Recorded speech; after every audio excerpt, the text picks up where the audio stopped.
The president also lashed out at Arizona Republican Senator Jeff Flake and endorsed his primary challenger. Dana, next week the president will hold his own rally out in Phoenix, though the mayor there has asked him to delay it out of concern it could inflame tensions. Margaret, the president was quick to condemn the attack in Barcelona as a terrorist attack and criticized for not doing the same in Charlottesville this week. How is his latest response, the one to this incident, being interpreted as compared to that?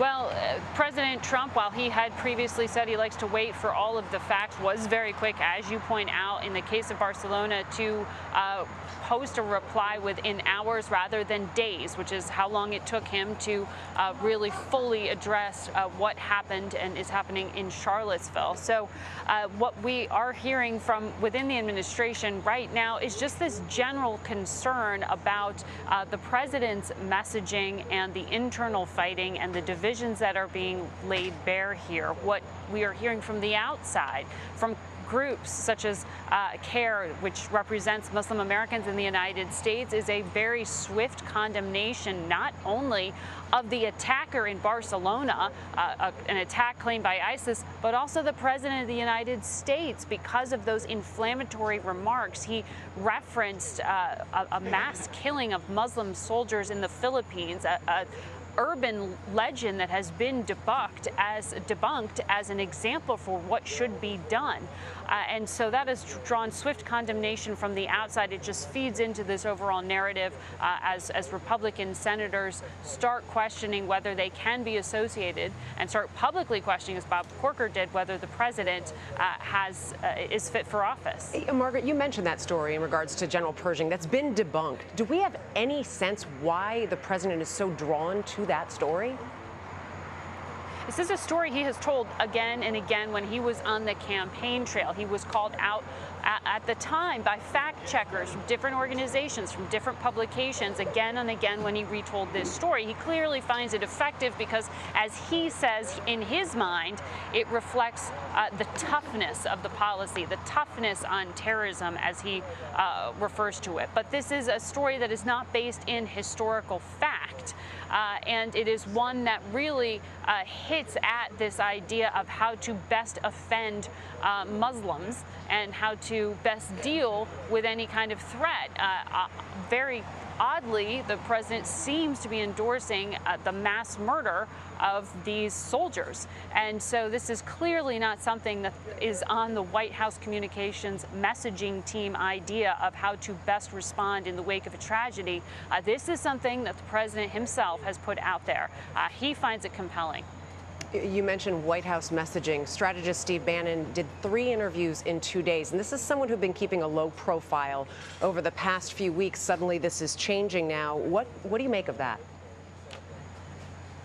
This is really, it raises more questions, Dana, frankly, because we've known that Steve Bannon, the president's chief strategist, also very key in his campaign, has been sort of on razor's edge here. Is he staying? Is he going? His job has appeared in jeopardy. You heard that lukewarm response from the president when he was asked at his press conference this week, will you keep Steve Bannon on board and does he have your confidence? So this idea that Steve Bannon, who has really tried to avoid the press, been very critical of the press, suddenly called a reporter out of the blue and gave an interview that he then, after the fact, claims was off the record and always intended to be, and somehow was tricked by a reporter, has drawn a lot of questions about whether this is perhaps a more strategic decision of Steve Bannon to message in a way that could be useful to the president, that could be useful, frankly, to his own job prospects, because some of the things that he said in these articles is that he's helping to take the heat off the president, that he's explaining away here that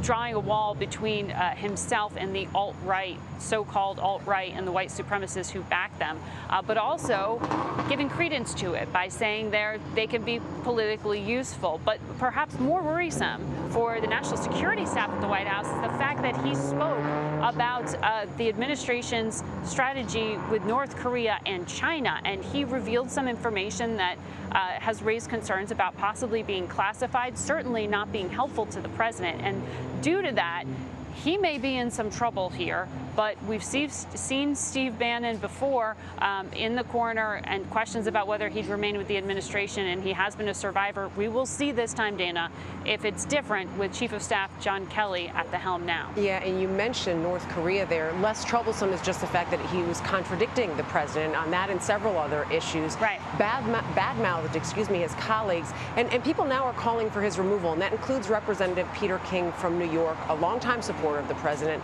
Let's listen to a clip right now. I think it's important for the president to fire Steve Bannon. He should go. I mean, what he said the other day, where he was saying that he hopes the Democrats use race as an issue because that's a winner for Republicans, that to me is exploiting the racial issue that can't be allowed. Also, the fact that he is undercutting the president, the Secretary of Defense, the Secretary of State, and the head of the National Security Council on North Korea.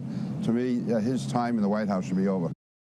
Margaret, you mentioned we've seen him in the corner before, and he's able to fight his way out. How is this being talked about within the White House right now? Well, this is a matter that Chief of Staff John Kelly has to make a tough decision about and give his recommendation to the president on. You heard the president waver on this, whether he would stay or go. There are political complications that he has to consider because Steve Bannon, if you remember, does have some very strong political influence on the outside. He has deep relationships with some of President Trump's financial backers and supporters, and so there's some question of what happens when he leaves. Would he be helpful or damaging from the outside? How would his exit happen if it were to, in fact, go that route? So this is something that is now in the public space when you have the president's own allies saying your staffer is not serving you, sir, he's hurting you, that you could see will get the attention of the president now. We'll see if he pulls the trigger. He's been reluctant to fire people. He, as you saw with the very extraordinary circumstances that led to the ouster of Reince Priebus, his former chief of staff. That's right. Margaret Brennan with the very latest on another busy day with the White House. Margaret, thank you.